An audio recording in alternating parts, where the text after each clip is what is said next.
let's get started.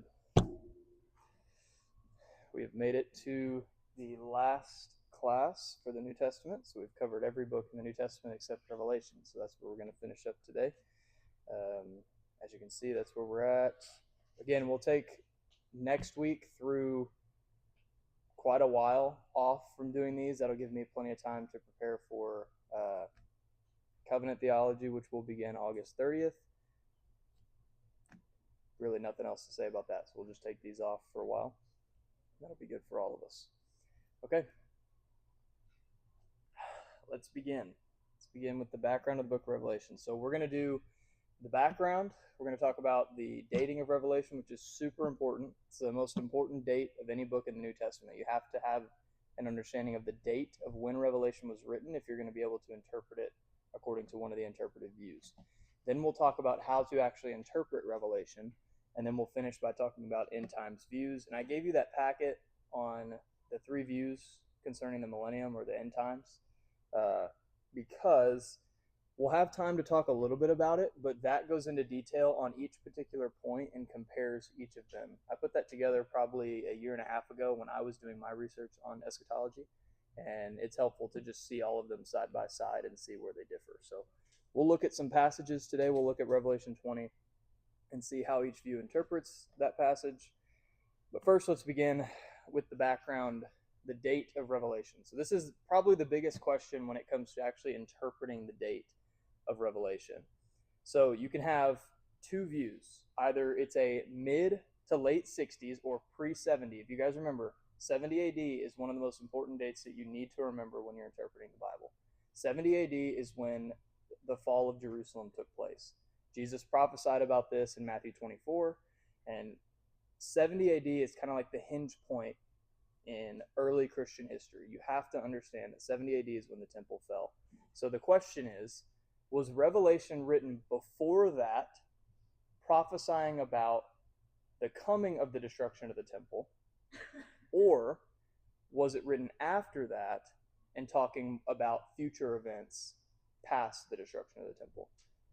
There's two ways that you can interpret that. And so it matters because we have to identify the figures, the persecutions that Revelation talks about, the exact occasion for why Revelation was written. So if John wrote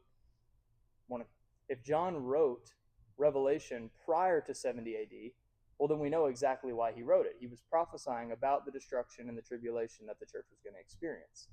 If he wrote it after 70 AD, he's not talking about the destruction of the temple. He's talking about the tribulation and the times throughout the church age that will come after the destruction. So it matters significantly how we date Revelation. That last point there you can see. So the post-millennial interpretation, there's three views: premill, premillennial, amillennial, and postmillennial.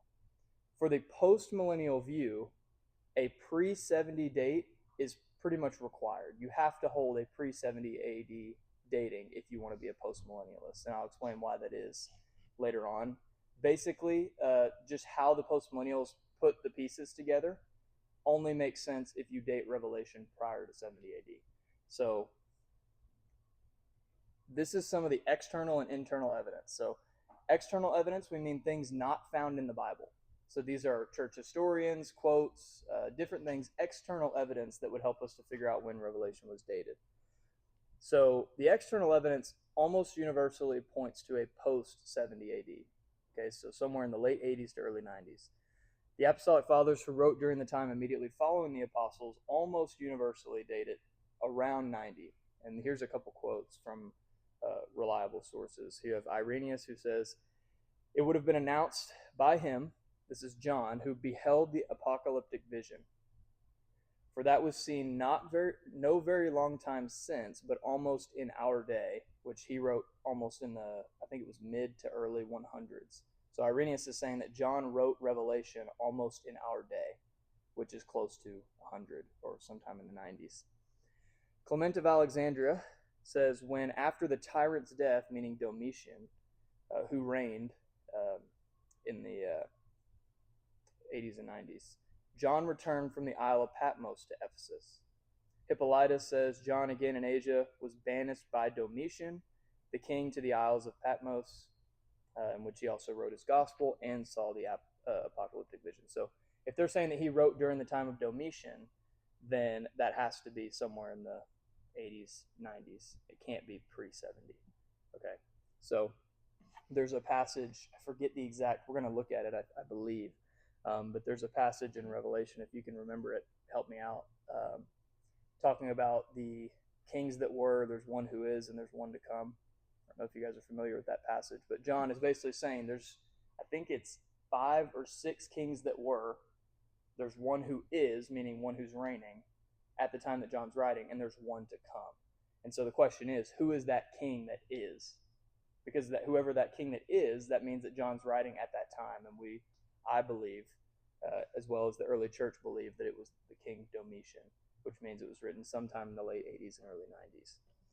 The internal evidence in Revelation that points to a post 70s, sometime in the 80s and 90s, John says that these things within the book of Revelation were soon to take place and that the time was near. This is Revelation 1, 1 and 3. And those who hold a pre-70 dating, they say, well, that means it's happening like right now. It has to happen then. And so they try to squish all of Revelation into the time before the fall of the temple, because they say, well, this had to have happened like right after John wrote it. And, the question that I would ask is, well, why can't near mean sometime in the 90s and 100s in early church history with some of the tribulations that came after that? The fact that John says that the time is near, to me, doesn't really show why it has to be in 70 and not 90. So there's internal evidence for, you could just say that that's a push on both sides. It doesn't really help. Emperor worship would suggest a Domitian reign. So you're going to see in Revelation, if you study it, a lot of emperor worship, which would go along more with Domitian rather than some of the other kings at the time. The reference to Babylon, always a reference to Rome and always Jewish Christian apocalyptic literature. So if you look back in the Old Testament at apocalyptic literature, sometimes like Daniel, you'll see Babylon and these other things referring to Rome and other major powers. So I would interpret Babylon in the later parts of Revelation that way. So all that being said, both internal and external evidence, I hold to a post-70 AD view, so sometime around AD 90, which would mean that I am not a post-millennialist. And I know a lot of that's maybe not, you're not fully grasping that, but as we go along, I'll explain what those views mean. But basically, I hold that Revelation was written sometime around 90, maybe late 80s, maybe early 90s. But that's where I'm at on the dating of Revelation. And so you have to establish a date if you're then going to talk about how you interpret it.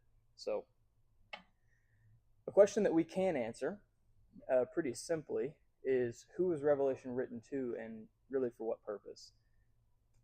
Simply put, in chapter 1, verse 4, he says he was written to the churches, the 7 churches that are in Asia. We talked about this when we talked about the book of Ephesus.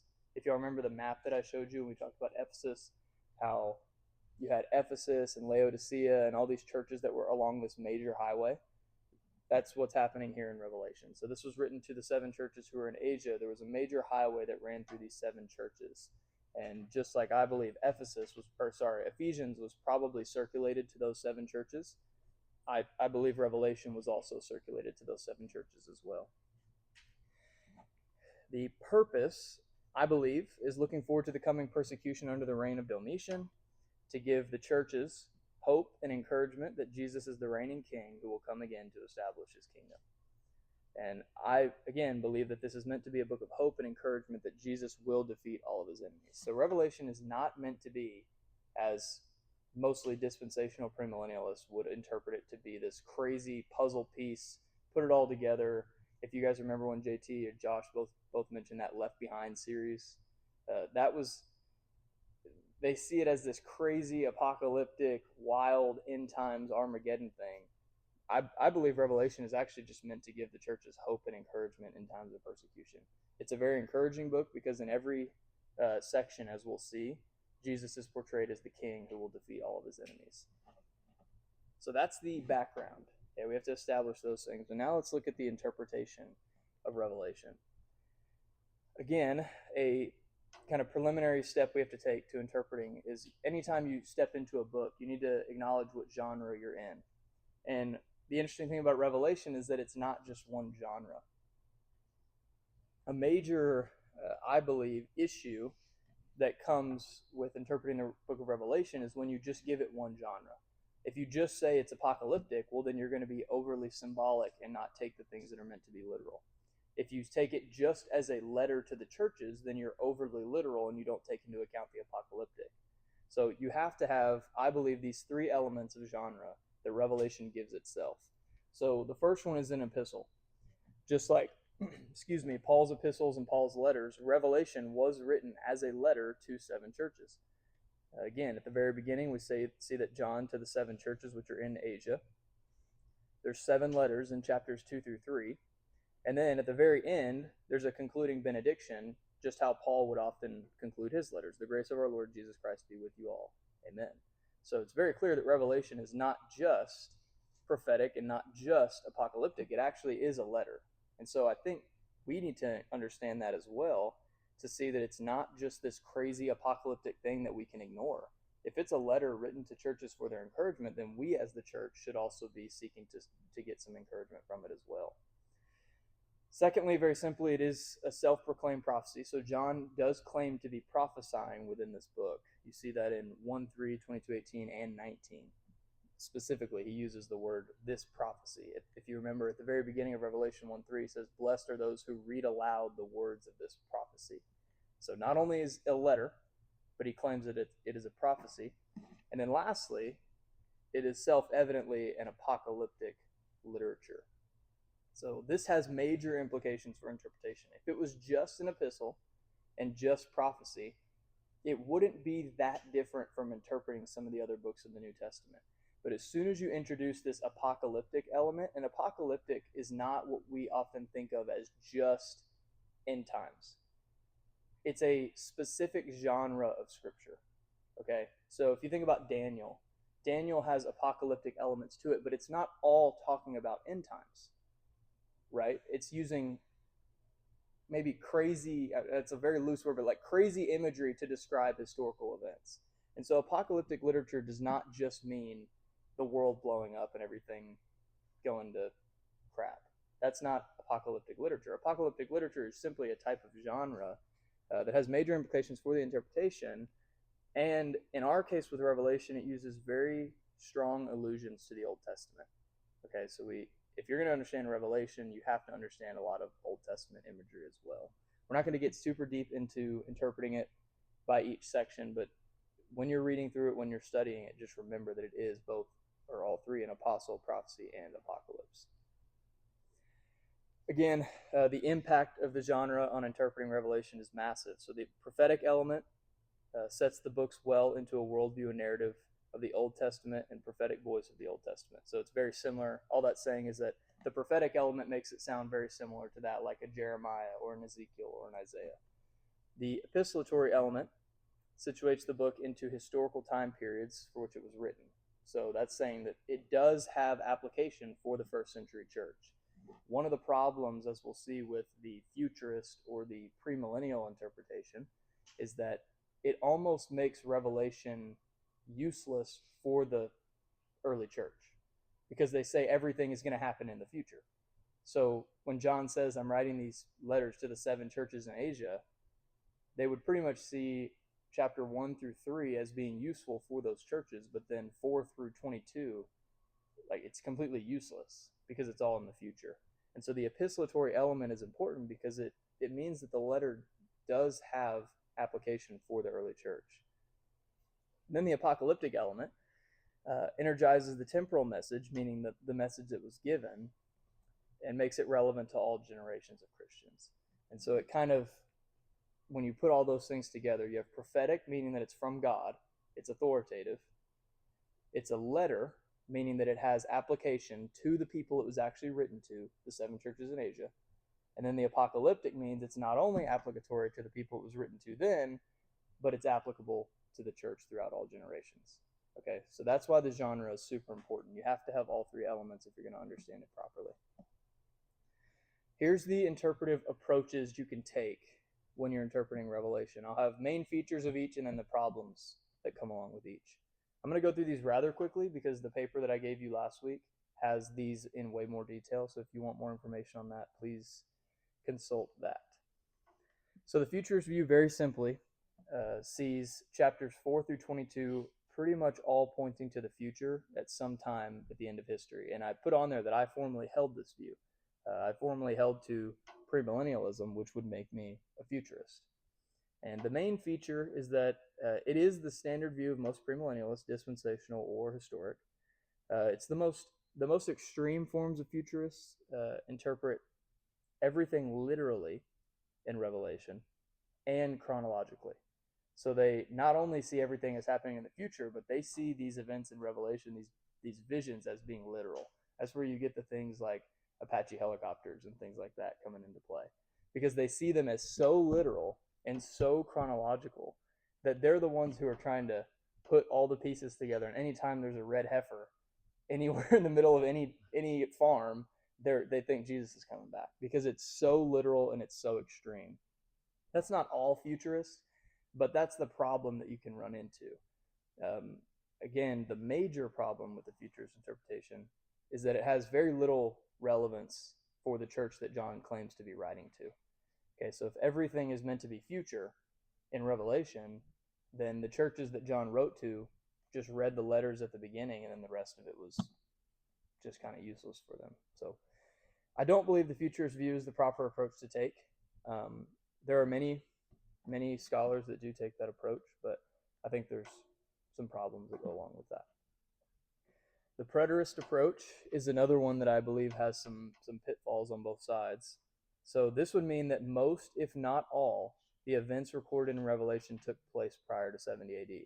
And if you're familiar with Revelation, specifically chapters 20, 21, and 22, this should start to blow some sirens in your head, because if Revelation 20, 21, and 22 is talking about the return of Christ and the establishment of the new heavens and the new earth, how in the world did that happen prior to 70 AD? And there are preterists who interpret Revelation as all of Revelation has already taken place, including somehow, some way, 21 and 22. So that's the pitfall that you can have with this view.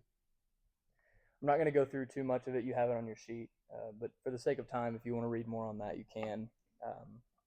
I personally believe preterism can actually fall into a heretical view, because it would deny, in some sense, the second coming of Christ, because they would say that he came back at 70 AD to judge. And I don't know what he's doing now, but there are people who have taken preterism to the fullest extent to where they would say that we're really not expecting some sort of return of Jesus. So there are issues that come with that. Not all preterists are that way. With all of these views, as you'll see, there are people on both sides. Some people who take it way too far, and there's other people who hold it very faithfully, who we would just simply disagree, but it's not really an issue. The historicist view is pretty simple. So it basically sees the book of Revelation as symbolic representation of all of the history of the church. So it's very symbolic. This view was made popular by Martin Luther. I'm not going to read too much into this quote, but basically what he's saying is that he understands Revelation to be kind of a snapshot of all of church history. There's different symbols that will come up throughout church history, and so he applies it very symbolically to the entire church throughout all of human history. The problem with this one is that, like the futurist method, there's very little of Revelation that would be relevant to its initial historical audience. So if Revelation is just symbols for all of church history, then again, it doesn't really apply to the first century church who John claimed he was writing to. So you run into problems with that as well. The bottom point's really interesting. I didn't know this at all until I was doing the research, but apparently the historicist view tends to be very Eurocentric, meaning focused on Europe, and very Protestant focused. And you can see why that would be. If the reformers were the ones who kind of made this view popular, they understood that when Revelation was pointing to all the tribulation that the Protestant church would receive throughout time. So it claims to be very Eurocentric and very Protestant-centric, which is really interesting. So I didn't know that initially, but the idealist view, the events described in Revelation are repeated from time to time in the experience of the church from age to age. okay, this is a really interesting view. So this doesn't see Revelation as necessarily being chronological. This view simply sees that there are events in Revelation that will show itself over and over throughout church history from time to time. So the main feature and really a strength is that it does affirm the apocalyptic and the symbolic nature of Revelation, but it is one that's primarily depicting good versus evil. So it's very general. It doesn't do a lot of the hard work of interpreting some of the things that really do happen and are fulfilled in a historical timeline. It kind of generally looks at good versus evil and says, yeah, throughout the church age, we'll experience good versus evil. So it's really, really interesting in that matter. The major problem with a solely idealist approach to Revelation is that Revelation is a self-professed prophecy. So, and that's what I just said, is that the problem if you take an idealist approach is that you're never actually seeing anything fulfilled. You simply you're seeing these things happen over and over again. But Revelation does claim to be a prophecy, so there does have to be some sense of historic fulfillment of these events. And the idealists would have trouble with that. They would say that these events are never actually fulfilled. They just kind of happen over and over throughout time. So all that being said, you get to the last view, which is the eclectic view. And it can seem like kind of a cop-out to a lot of people, but I do actually believe that it's the proper view. It embraces the apparent strengths and rejects the weaknesses of the other four approaches. So it simply affirms what is right about the other four approaches and rejects what is wrong. And that's a simple way to say that there is merit to be found in all of the views. Like there are probably things within Revelation that look back to things that happened before the fall of Jerusalem. There are definitely things that are going to happen in the future. There are things in Revelation that help us as the New Testament church in 2026 as we're going through tribulation. So it takes where it says parallel or cyclical view of Revelation. So therefore, it was applicable to the church in the first century, and it's applicable to us now. So it rejects what is wrong and accepts what is right. And I know that can be like, okay, that's really is kind of a cop-out. And maybe it is, but I do believe that it's helpful to be able to affirm what the other views get right and reject what they get wrong. So that's the approach that I would take. I know we're not going to go super deep into what that actually means necessarily.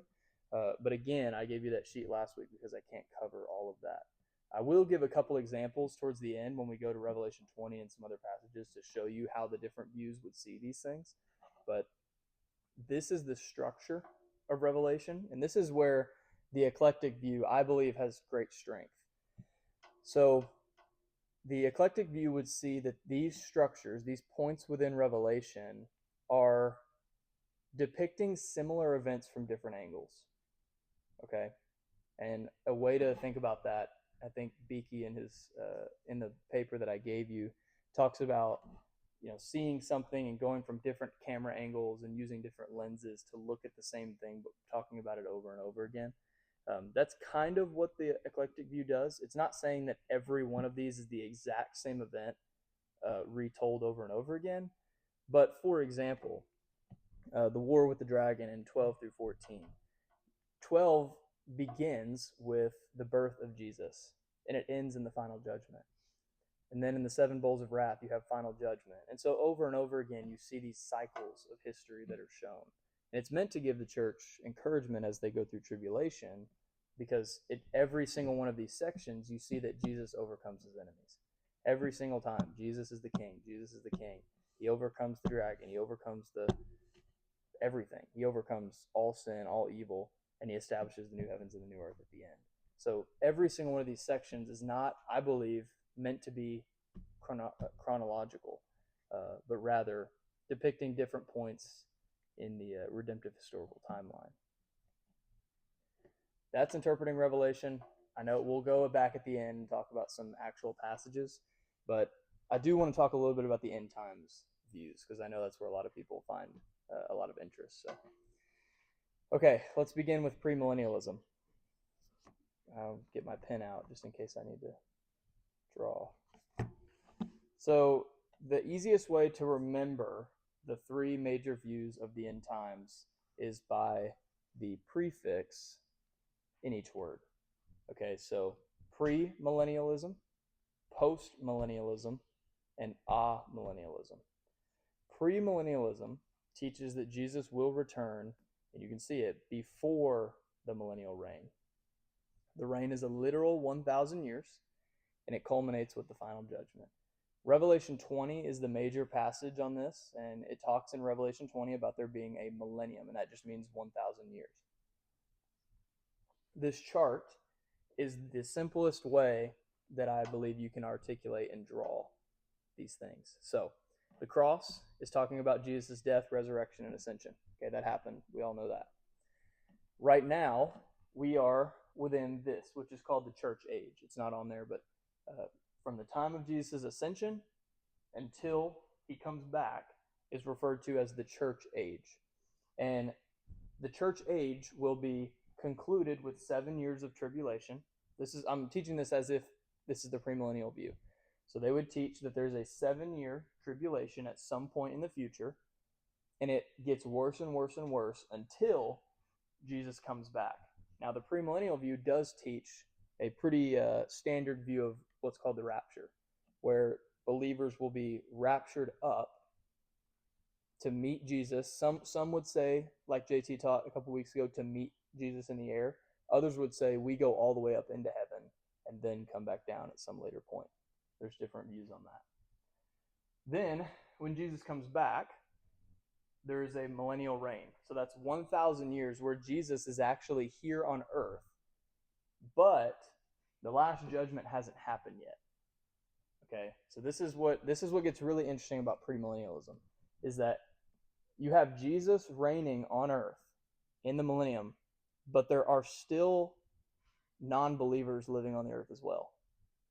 It's a really interesting view when you think about how Jesus could be literally here on earth for 1,000 years, and yet life is kind of going on like normal, not really normal, but somehow, some way, there are still non-believers. Some premillennialists would deny that and say that it's just Jesus and the Christians reigning on the earth, but then that to me doesn't really make sense of how that goes into then the last judgment and the new heavens and the new earth.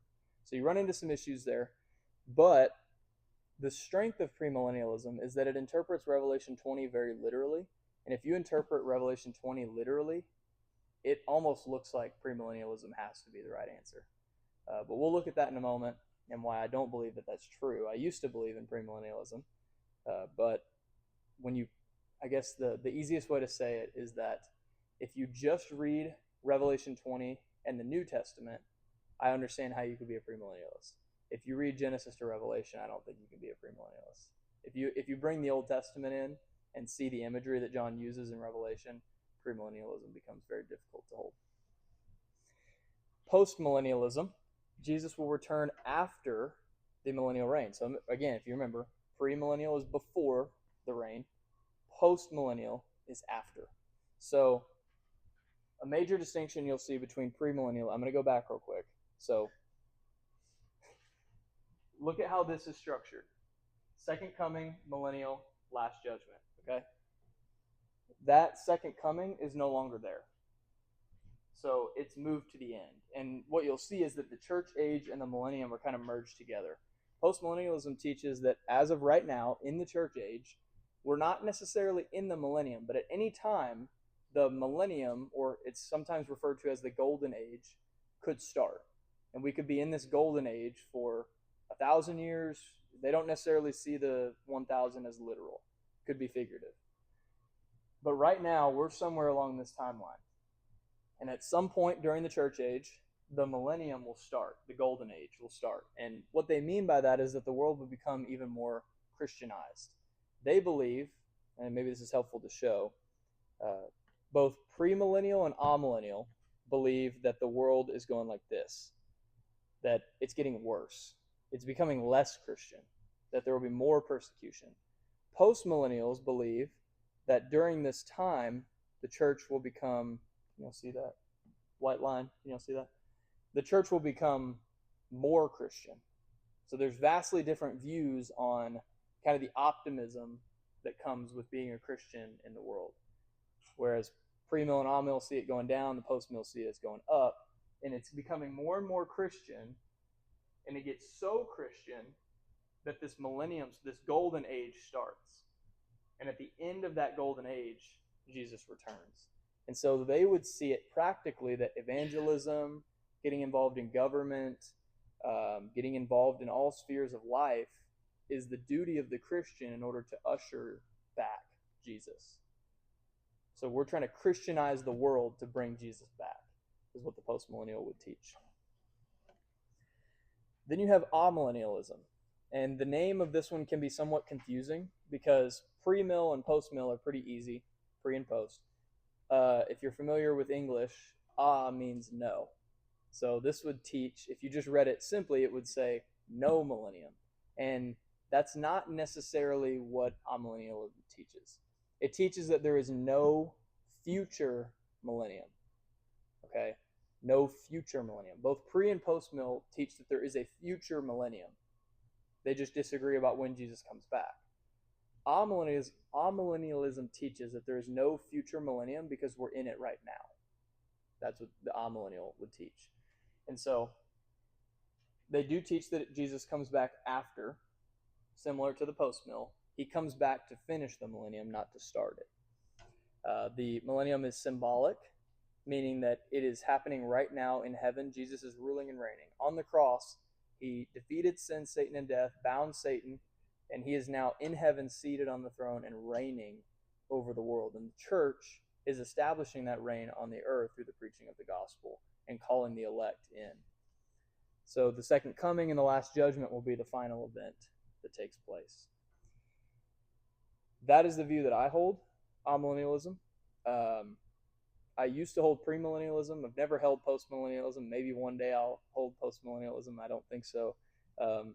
That's where I'm at right now. I just believe that amillennialism does the best job of understanding Jesus' work on the cross, him ruling and reigning right now, and I think it does the best job, in my understanding, of harmonizing what is taught in the Old Testament and the New Testament, and specifically Revelation 20.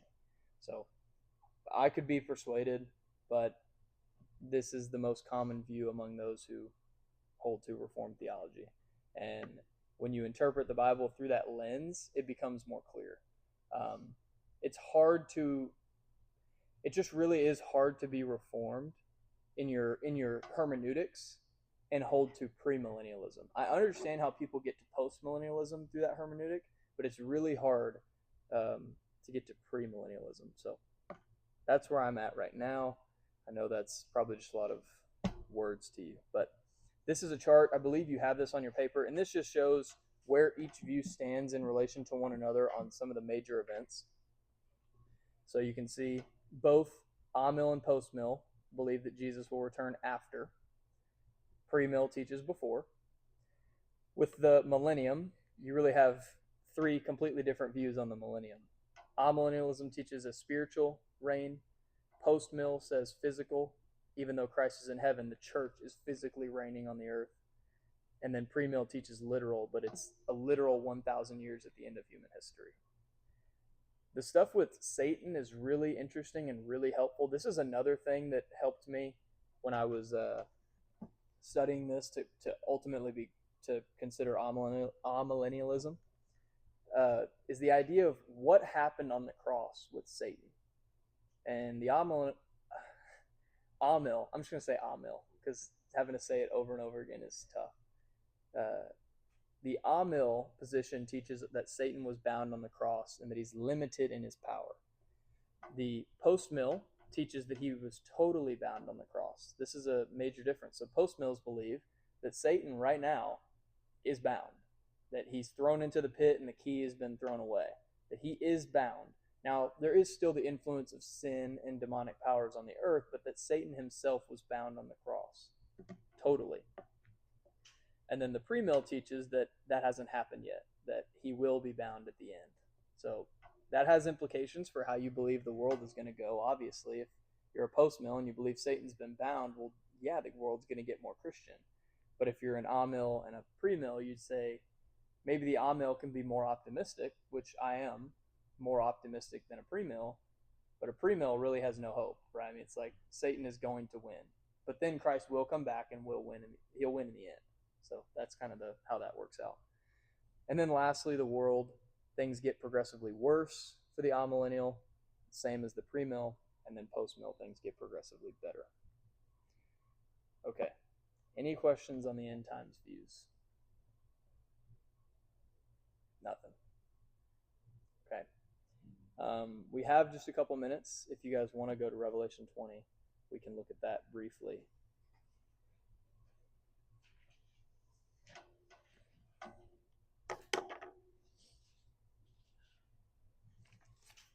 Revelation chapter 20. So I don't have a ton of time to be able to walk through every detail of how each view would look at it.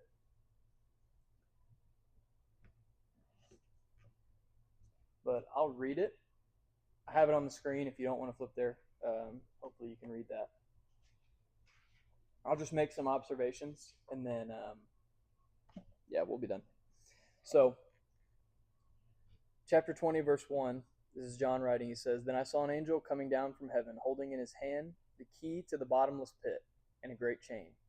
And he seized the dragon, that ancient serpent, who is the devil and Satan, and bound him for 1,000 years, and threw him into the pit, and shut it and sealed it over him, so that he might not deceive the nations any longer, until the 1,000 years were ended. After that, he must be released for a little while." So there's the first 3 verses. And if you just read that on the surface, you'd say, well, okay, that's premillennialism. And the reason for that is because you'd say, okay, well, I saw an angel coming down. That must be Jesus coming down, holding in his hand the key to the pit. He's returning. He seizes Satan, throws him into the pit, and deceives it, and locks him away so that he can't deceive it for 1,000 years. And then that 1,000 years has to start the millennium. The Amil interpretation would see this as taking place on the cross. Again, with the apocalyptic imagery, it's very easy to see how on the cross Jesus bound Satan. He destroyed sin, Satan, and death on the cross, bound him, and now we're in the millennium. And again, I know this is tough to get your mind into it when you haven't read through it and haven't studied it a ton. But if you remember back to the PowerPoint when I showed you the structures and the different points in Revelation, I don't believe that it's proper to understand interpretation or interpret Revelation as chapter 1 to chapter 22 as being totally chronological. I think that the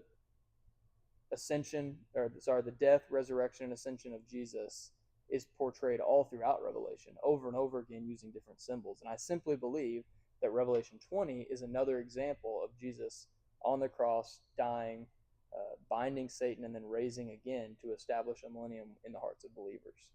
I know, again, a lot of that's probably very confusing.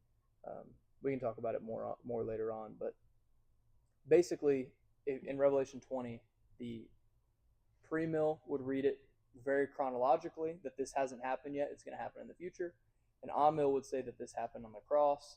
I believe the postmills would also say that this happened on the cross, but some of them, I think, say this happened before 70 AD, somehow involving the temple. I don't know. They love 70 AD and they love the destruction of the temple. So I don't know how they would look at this, but then he goes on, "Then I saw thrones, and seated on them were those to whom authority to judge was committed. And I saw the souls of those who had been beheaded for the testimony of Jesus and for the word of God, and those who had not worshipped the beast or its image, and had not received its mark on their foreheads or their hands. They came to life and reigned with Christ for 1,000 years. The rest of the dead did not come to life until the 1,000 years were ended. This is the first resurrection. Blessed and holy is the one who shares in the first resurrection. Over such the second death has no power, but they will be priests of God and of Christ, and they will reign with him for 1,000 years." So, a lot here, but very simply, the premillennial would read this, again, chronologically, so that verses 1 through 3 took place first, and then these verses take place after, that Jesus returns, he binds Satan, the second coming, Jesus comes down, destroys Satan, binds him for 1,000 years, and that during this 1,000 years, believers will come to life and reign with Christ for 1,000 years. Pretty simple.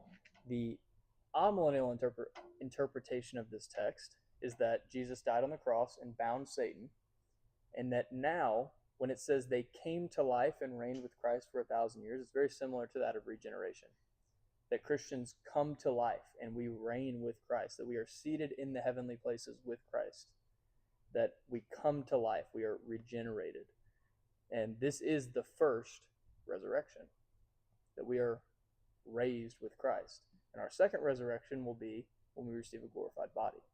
So there's two resurrections. There's a spiritual resurrection and a physical resurrection. The spiritual resurrection is that of regeneration. The physical resurrection is at the end, and over which the second death will have no power. Because the first death has power over all, right? We all die.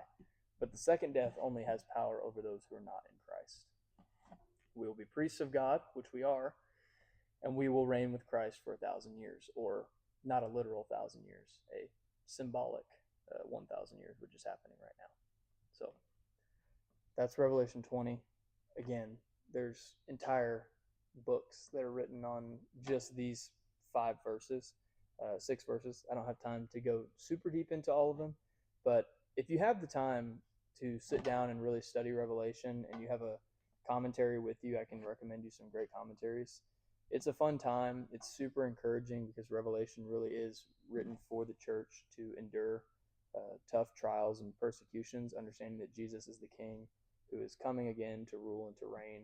He's ruling and reigning now in and through the church, and yet we still await the ultimate defeat of sin, Satan, and death at the second coming. So, any questions?